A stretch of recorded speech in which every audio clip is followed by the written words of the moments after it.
Hola, continuamos con nuestros vídeos de física de segundo de bachillerato. Estamos con el bloque 3, ondas y óptica, en concreto con el tema 2, la luz y las ondas electromagnéticas.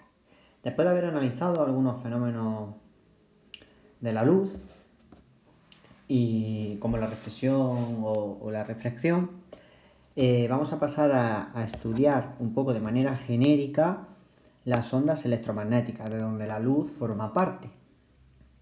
Evidentemente, dado nuestro conocimiento y el nivel del curso, pues no vamos a utilizar, digamos, los mecanismos de la óptica electromagnética para analizar otros fenómenos de las ondas que estudiaremos a continuación, después de este punto de la onda electromagnética. Pero sí es importante hacer una pequeña cuña y conocer un poco sobre las ondas y ver cómo a partir de las propias ecuaciones pues se pueden deducir sus características y propiedades. En primer lugar, vemos que necesitamos construir dichas ondas electromagnéticas. Si son electromagnéticas es que provienen del electromagnetismo.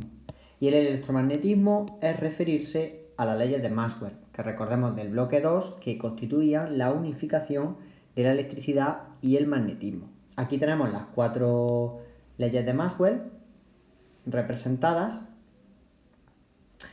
y la situación es tal que si nosotros queremos construir ondas electromagnéticas tenemos que conseguir que dichas leyes de Maxwell, que soluciones de esas ecuaciones de Maxwell, pues nos proporcionen ecuaciones, ondas electromagnéticas o ondas, ecuaciones de ondas como nosotros hemos visto hasta ahora, en el tema de ondas mecánicas principalmente. El problema es que la ecuación de ondas, que la tenemos aquí también en la zona de la derecha, pues es muy diferente a las ecuaciones de Maxwell. La tenemos aquí en el caso de 3 dimensiones, que viene representado por un laplaciano, que no es ni más ni menos que son la suma de las derivadas, de las segundas derivadas de las direcciones x y z principalmente. Y luego aquí tenemos la ecuación de ondas, digamos, unidimensional, que es la que hemos visto en el tema de ondas mecánicas.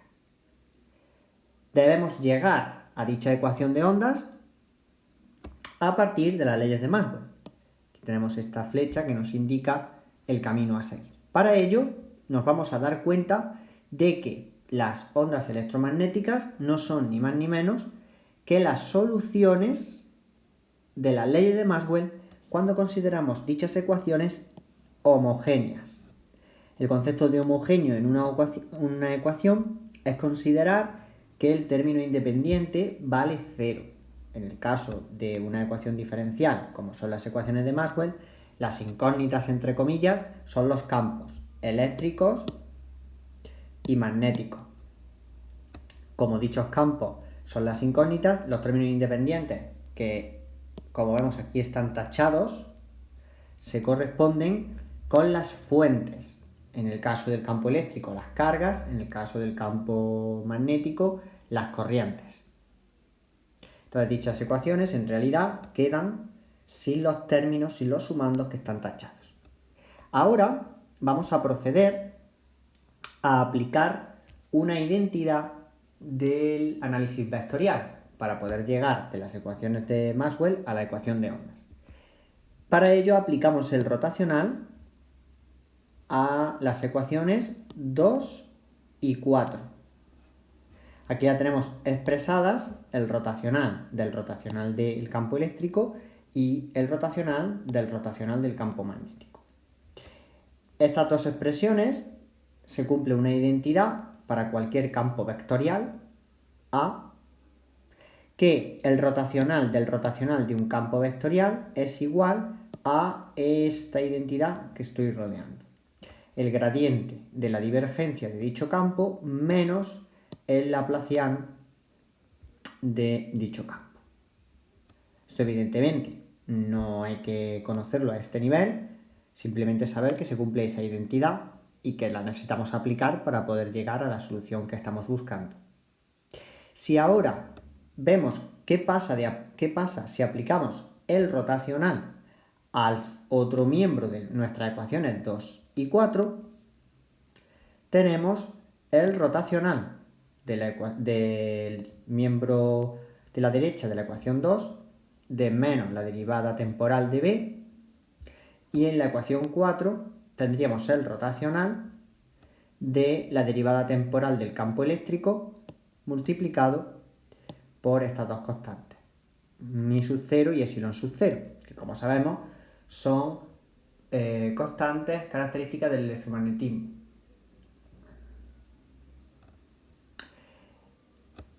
Si aplicamos la linealidad, vemos que podemos meter el rotacional dentro de la derivada, o, dicho de otra manera, sacar la derivada fuera, y entonces se nos queda la derivada temporal del rotacional de b en la ecuación 2 y la derivada temporal del rotacional de e en la ecuación 4. Si ahora aprovechamos y sustituimos, porque sabemos que el rotacional de b que nos ha surgido en la ecuación 2 es igual a la derivada temporal de e multiplicada por las constantes, y en la ecuación 4 el rotacional de e es menos la derivada temporal del campo magnético, finalmente obtenemos que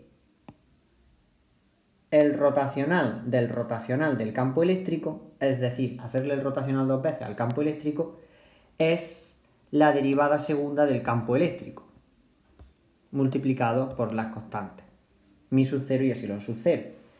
Y hacer el rotacional dos veces al campo magnético es equivalente a calcular la derivada temporal dos veces del campo magnético multiplicado también por las constantes mi sub 0 y epsilon sub 0.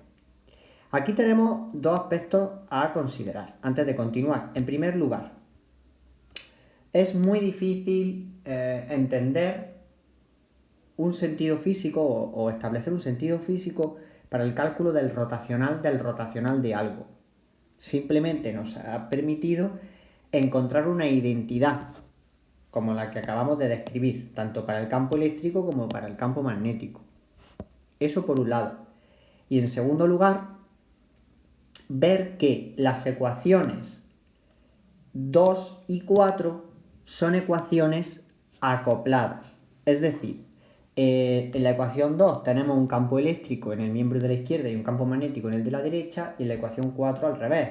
En el miembro de la izquierda hay un campo magnético y en el miembro de la derecha un campo eléctrico. Entonces son ecuaciones, pues digamos como un sistema de ecuaciones que está acoplado, porque tenemos ambas incógnitas, que son los campos, en ambas ecuaciones.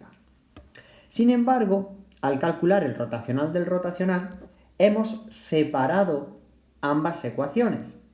Tenemos por un lado en la ecuación de arriba una ecuación que en el miembro de la izquierda hay campo eléctrico y en el de la derecha también, y en la ecuación de abajo tenemos el campo magnético a la izquierda y también a la derecha. De esta forma estamos generando una independencia entre el campo eléctrico y el campo magnético en las ecuaciones, pagando un precio, el precio de aumentar en un grado la ecuación diferencial, porque aquí ya tenemos derivadas segundas, mientras que en las ecuaciones de Maxwell las derivadas son de primer orden. Pues bien, si ahora atendemos a la segunda igualdad de las ecuaciones, esto que estoy aquí subrayando, nos damos cuenta que por las ecuaciones 1 y 3, al considerar la ecuación homogénea de Maxwell, es decir, que eliminamos las fuentes, la divergencia del campo eléctrico es 0 y la divergencia del campo magnético es 0. De tal modo que el primer sumando de ambas ecuaciones se anula, quedándonos simplemente el segundo sumando del primer miembro, el laplaciano del campo eléctrico y el laplaciano del campo magnético. Por lo que finalmente igualamos los miembros que nos interesan, o sea, los dos laplacianos a la parte de la derecha, y nos queda que el laplaciano del campo eléctrico es igual a la derivada segunda temporal del campo eléctrico y el laplaciano del campo magnético es la segunda derivada del campo magnético. Curiosamente, esto es equivalente a una ecuación de ondas, o muy parecido.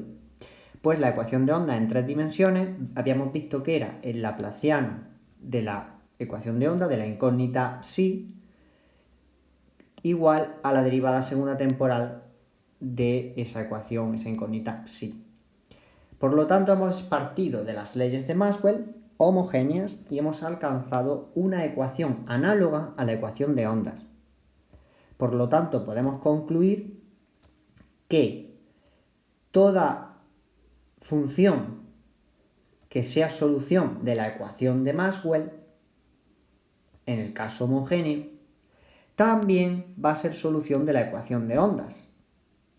Por lo tanto, las ondas electromagnéticas, o simplemente las ondas en principio, son solución de las leyes de Maxwell. ¿De acuerdo? Porque vamos a encontrar ecuaciones que son, funciones que son solución de las leyes de Maxwell homogéneas, por lo tanto también serán solución de la ecuación de ondas, por lo tanto son ondas. Pues si son solución de la ecuación de ondas, esas soluciones, esas funciones son ondas. Cuidado porque al revés no es cierto. Es decir, que yo encuentre una función que sea solución de la ecuación de ondas y que por tanto podríamos llamar onda, no significa que sea también solución de las ecuaciones de Maxwell homogéneas. Porque nosotros no hemos hecho el recíproco, es decir, no hemos partido de la ecuación de ondas y hemos descubierto las leyes de Maxwell. Eso no lo hemos hecho. Esto se entiende muy bien si nos remitimos a la clasificación de las ondas, que vimos que había ondas mecánicas y ondas electromagnéticas. Todas las ondas mecánicas no son electromagnéticas y sin embargo son también solución de la ecuación de ondas. Veremos en breve por qué tenemos que caracterizar las ondas electromagnéticas como un grupo de ondas particulares, es decir, las únicas que además de ser solución de la ecuación de ondas, son solución también de las leyes de Maxwell.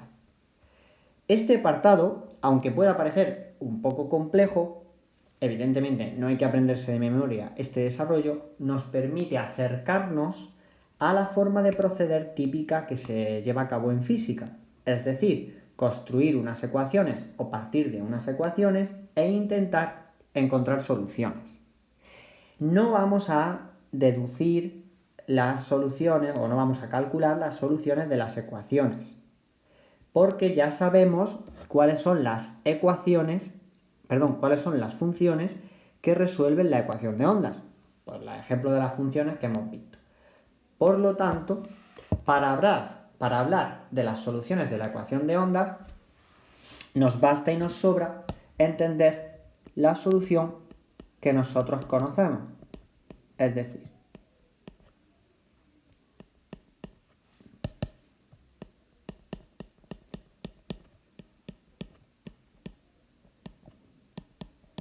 una ecuación o una función, mejor dicho, de este tipo va a ser una solución de la ecuación de ondas y también nos valdrá para el caso de las leyes de Maxwell.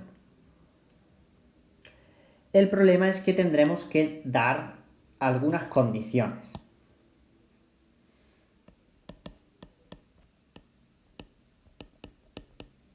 Si se cumplen una serie de condiciones. Dichas condiciones las analizaremos en el apartado siguiente.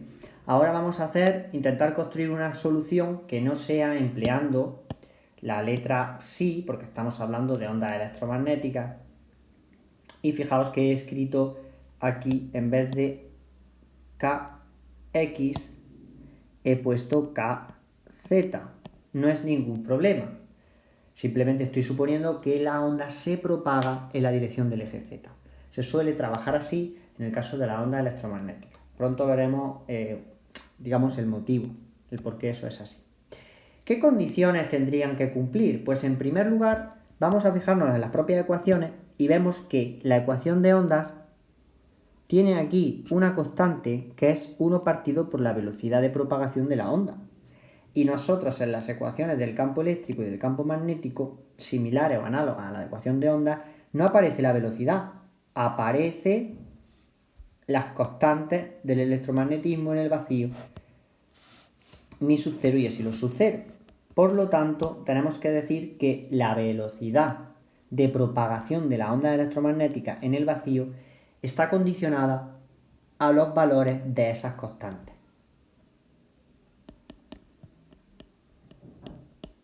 La velocidad de propagación de las ondas electromagnéticas en el vacío. Se tiene que cumplir que v al cuadrado sea igual a 1 partido mi sub 0 por epsilon sub 0. Si no, entonces no tenemos una equivalencia total entre la ecuación de ondas y las ecuaciones de Maxwell similares a las de las ondas que hemos encontrado. O dicho de otra forma, que la velocidad de propagación es 1 partido la raíz cuadrada de mi sub 0 epsilon sub 0. Y si hacemos estas cuentas con los datos, con los valores que tenemos tabulados de mi sub 0 y de epsilon sub 0, descubrimos que esto es igual a c. ¿De acuerdo? La velocidad de propagación en el vacío es c, como bien ya sabemos, de las ondas electromagnéticas. Y como sabemos, el valor de c es 3 por 10 elevado a 8 metros por segundo.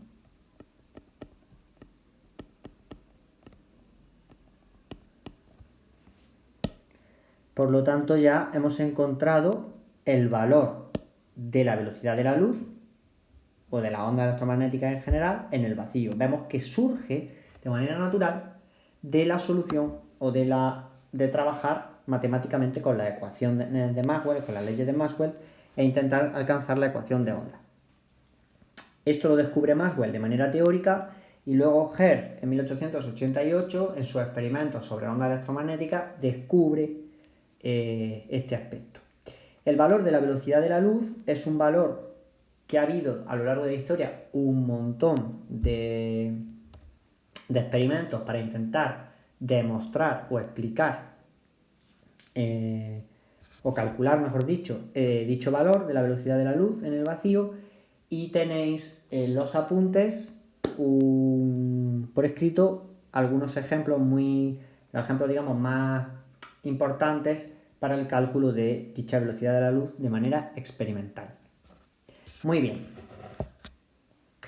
Normalmente las ecuaciones, aunque nosotros no lo vamos a hacer así, normalmente las ondas electromagnéticas se representan o para el caso eléctrico o para el caso magnético.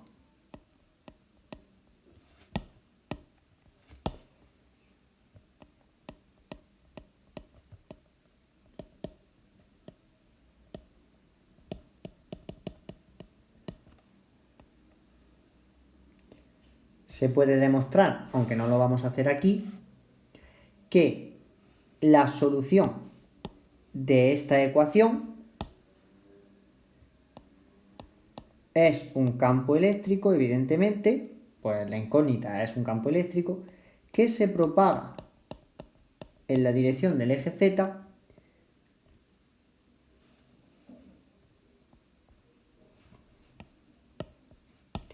que tiene una amplitud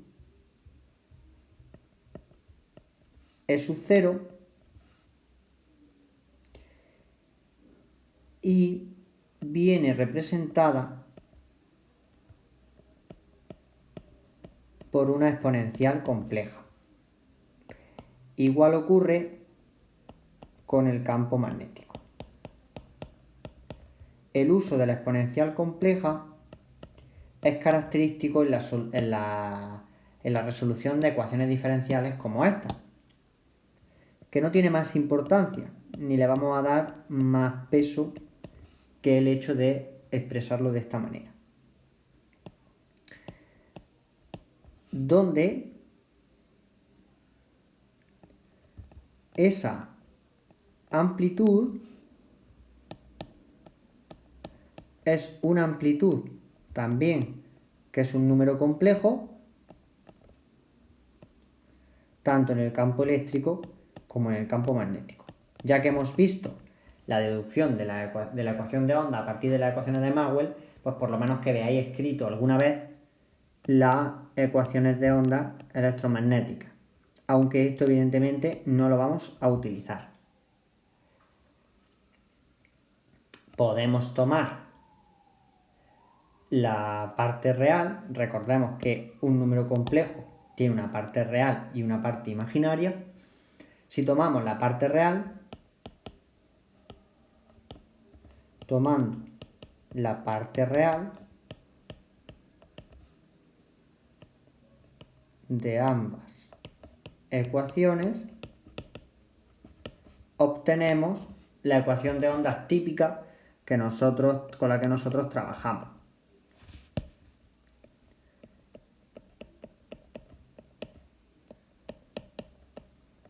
Por ejemplo, con coseno,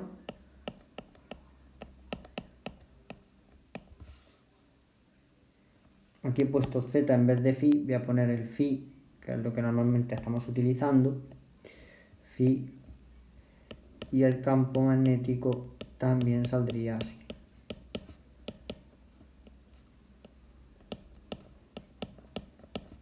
Muy bien. Digamos que estas sí son las ecuaciones con las que nosotros solemos trabajar.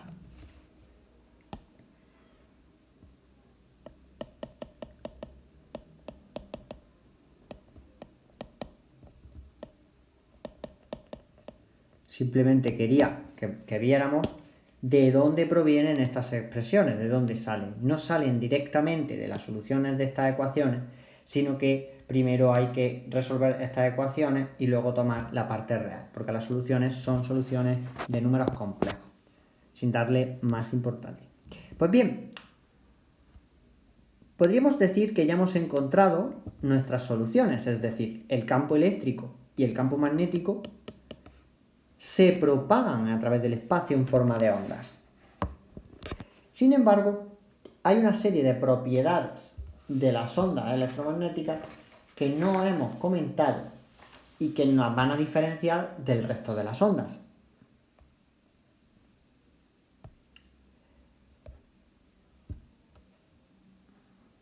Bueno, hemos perdido aquí la...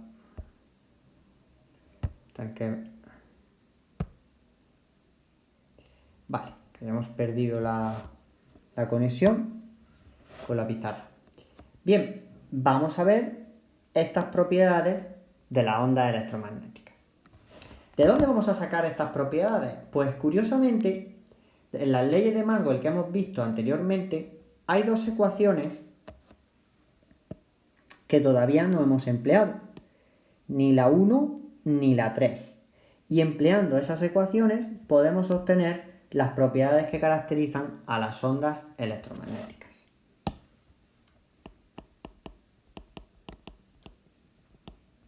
Empleando las leyes de Maxwell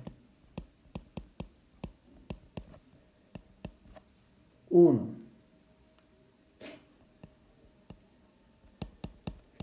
y 3,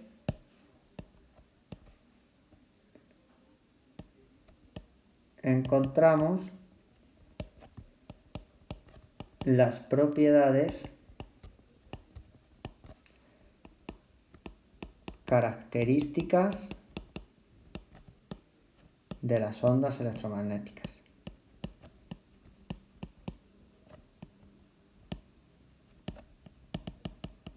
No debemos olvidar que si miramos las expresiones estas, en principio, ¿qué hemos cambiado? En vez de poner una I o una psi con respecto al tema anterior, hemos puesto una E y una B. Por lo tanto, no habría diferencia. Sin embargo, sí las hay, porque las ondas mecánicas no son ondas electromagnéticas. Y no solamente porque las ondas electromagnéticas sabemos que se propagan en el vacío y las ondas mecánicas necesitan de un medio material.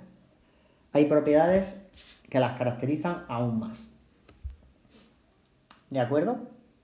Pues bien, en primer lugar,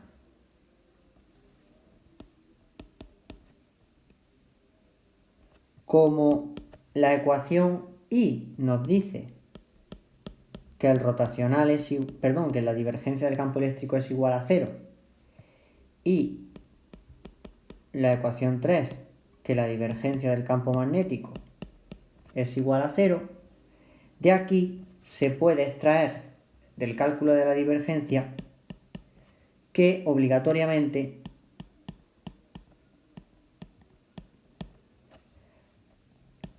la derivada del campo eléctrico con respecto a z vale 0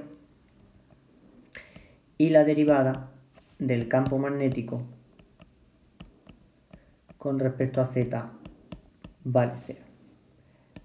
Tomamos z, tomamos la dirección z, que es la de propagación, según hemos escrito la ecuación de ondas. Pues bien, ¿qué conclusiones podemos sacar de aquí? Si la derivada del campo eléctrico con respecto a z vale 0 y la derivada con respecto al campo magnético del campo magnético con respecto a z vale 0, entonces eso quiere decir que analizando la ecuación de ondas,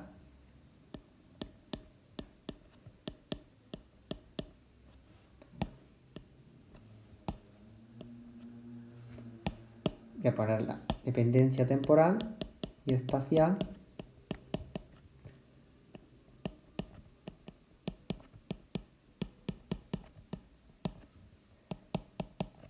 entonces obligatoriamente la amplitud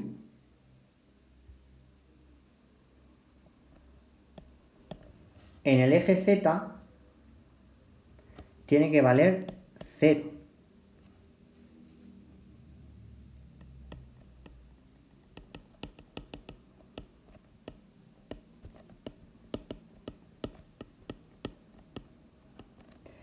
Y de la ecuación del campo magnético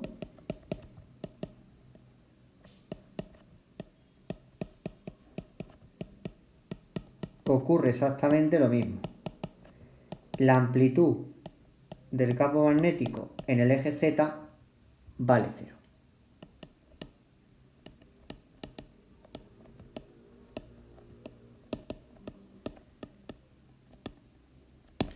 Por lo tanto,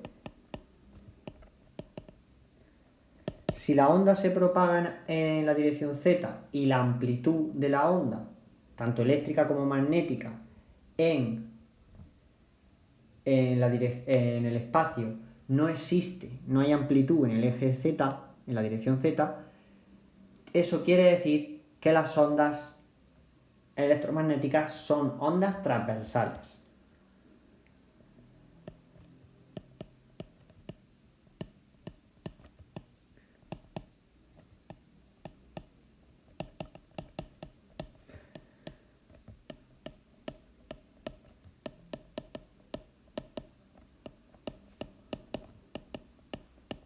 Todas las ondas electromagnéticas, entre las que se encuentra la luz, son ondas transversales.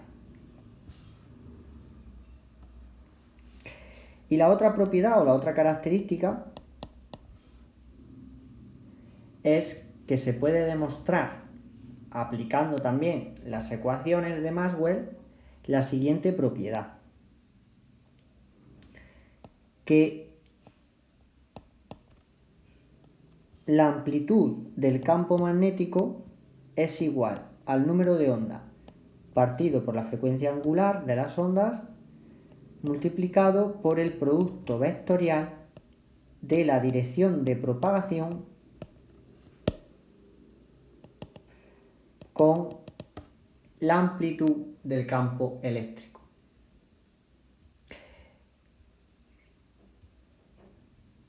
Esto tiene dos conclusiones. En primer lugar,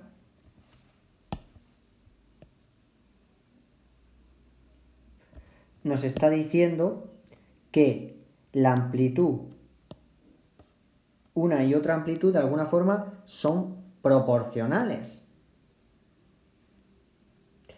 Y esto quiere decir que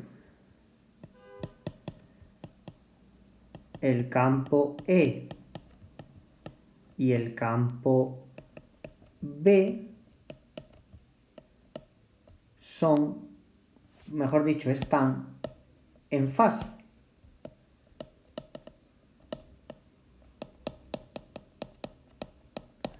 Son ondas que están en fase. Recordamos que en fase quería decir que, pues que elegidos dos puntos que coinciden los puntos que están en el mismo estado de vibración, en el mismo momento de tiempo. Y la otra conclusión que se puede extraer es que si la amplitud del campo magnético es igual al producto vectorial de la amplitud del campo eléctrico por la dirección K, que es la dirección de propagación, es evidente que el campo eléctrico y el campo magnético son mutuamente perpendiculares.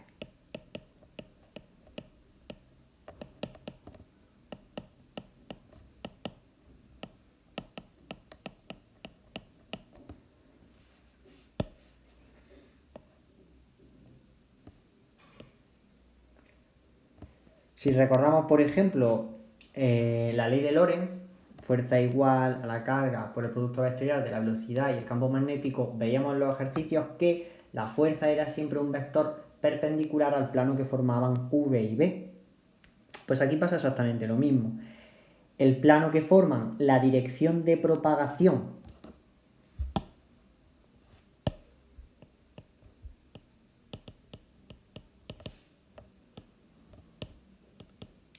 y el campo eléctrico es perpendicular, o sea, el vector campo magnético es perpendicular al plano que forman la dirección de propagación y el campo eléctrico. Por lo tanto, podemos hacer un pequeño dibujo que represente estas propiedades. He olvidado una propiedad que también se puede extraer de esta expresión, y es que, como tercera propiedad,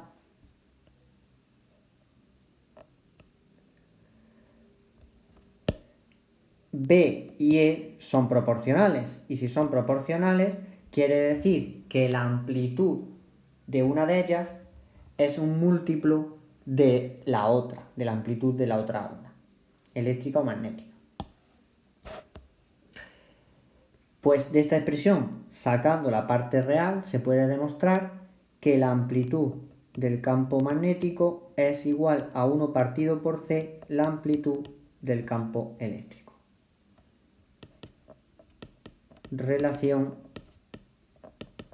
entre amplitudes.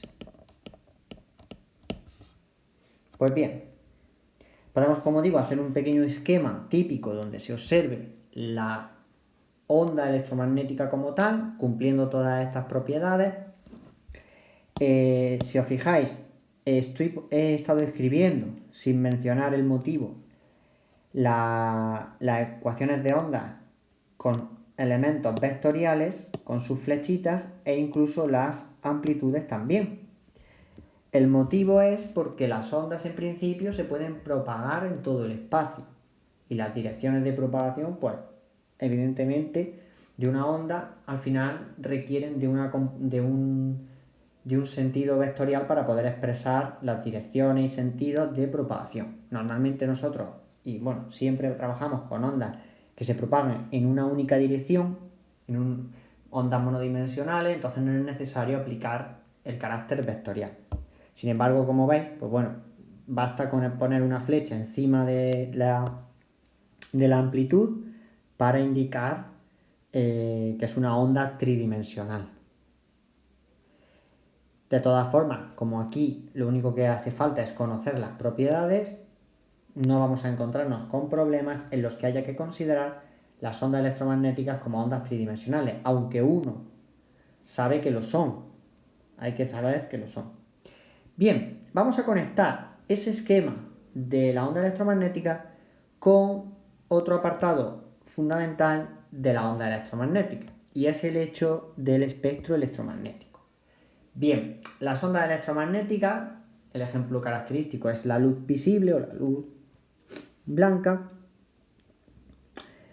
se expresan en multitud, en un infinito de frecuencias o de longitudes de onda. Es decir, que estas ondas que tenemos aquí representadas, de campo eléctrico y magnético, pues en función de la frecuencia o de la longitud de onda, da lo mismo cómo se quieran clasificar, pues vamos a encontrar multitud de ondas electromagnéticas distintas. La típica es la luz visible, que si os dais cuenta, en función de la longitud de onda, tenemos los distintos colores del arco iris o de la luz visible, y a medida que aumentamos la frecuencia, es decir, nos desplazamos hacia la derecha en el espectro electromagnético, encontramos la radiación ultravioleta, los rayos X, los rayos gamma, y esto podría llegar hasta el infinito, no tiene fin. Igualmente, si disminuimos la frecuencia por debajo de la luz visible, nos encontramos con la radiación infrarroja, la radiación de microondas, las ondas de radio y televisión y de telecomunicaciones. E igualmente podríamos seguir así hasta cero, que sería la onda nula. Es importante conocer las propiedades, más que las propiedades, los usos o los empleos de cada uno de los rangos típicos o característicos del espectro electromagnético, que los tenemos aquí escritos.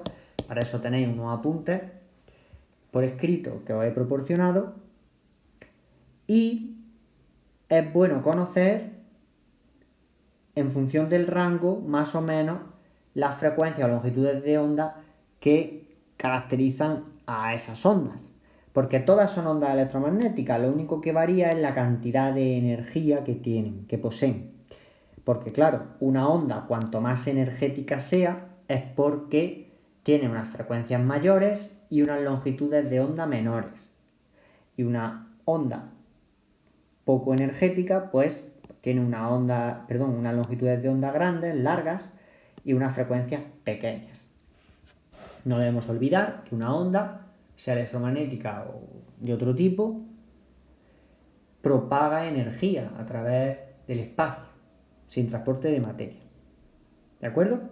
Por ese motivo, hablamos de los daños que provocan, por ejemplo, la radiación ultravioleta del sol sobre la piel, y no hablemos ya pues de los rayos X o de los rayos gamma. Igualmente, no debemos tener miedo, en principio, pues a las radiaciones de tipo de telecomunicaciones, porque son radiaciones de muy baja energía. También podríamos estar hablando de la cantidad de energía por unidad de tiempo, es decir, de la potencia de una onda, que también eso es importante a tener en cuenta, porque tú puedes tener una onda que de primera puede no ser muy energética, pero que tenga una potencia muy elevada. Ejemplo, pues las ondas que se emiten en un microondas, que son ondas de microondas, que como podemos comprobar son ondas menos energéticas que las de la luz visible, pero claro, si se emiten en unas potencias muy altas, pues pueden también ser peligrosas. Vamos a hacer el pequeño esquema característico de las ondas electromagnéticas para caracterizar estos elementos que tenemos aquí subrayados. Entonces voy a hacer un sistema de referencia. Voy a suponer que la onda se propaga a lo largo del eje Z.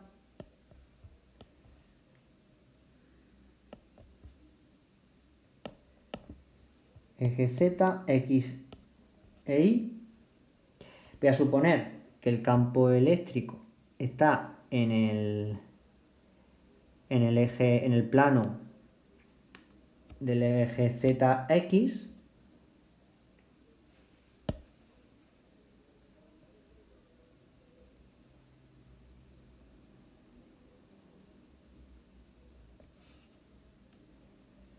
Este sería el campo eléctrico que tiene una amplitud que es la amplitud E sub 0 y como sabemos pues vibra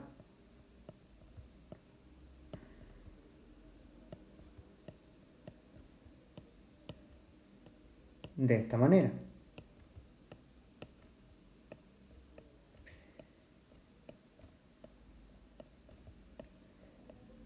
Y ahora tenemos el campo magnético que tiene que estar en fase con el campo eléctrico, ser mutuamente perpendicular las amplitudes y la relación entre amplitudes, que la amplitud del campo magnético sea 1 partido por C, la amplitud del campo eléctrico.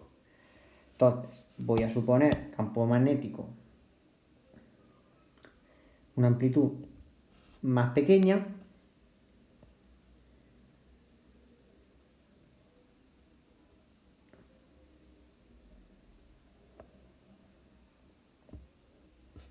y expresar que son mutuamente perpendiculares es que el campo magnético está viajando en el plano IZ.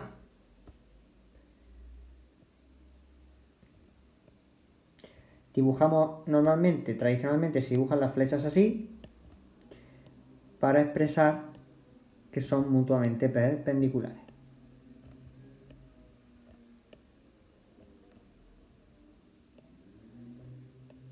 Si os dais cuenta, las flechas rojas son paralelas, o intentan serlo, al plano, al eje Y, y las flechas azules pues son paralelas al eje X. La amplitud de dicho campo magnético es una amplitud que es igual a la amplitud del campo eléctrico partido por C. Y normalmente se representa así. Se propaga en la dirección del eje Z. ¿Y a qué velocidad? A la velocidad de la luz.